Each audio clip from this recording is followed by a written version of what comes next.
जइबा सैया दुबई रहब कैसे। जब जइबा राजा दुबई रहब कैसे।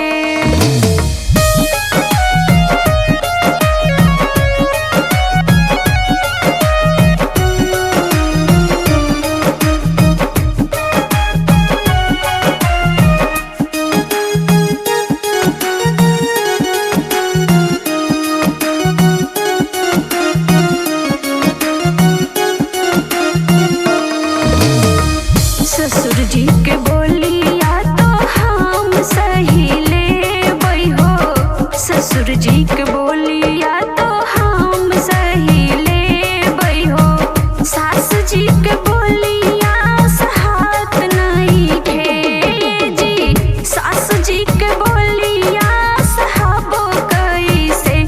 जब जइबा राजा दुबई रहब कैसे।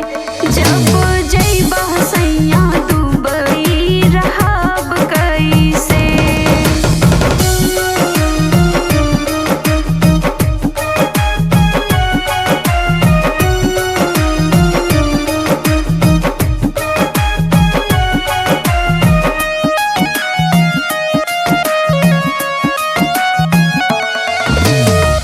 भसुर जी के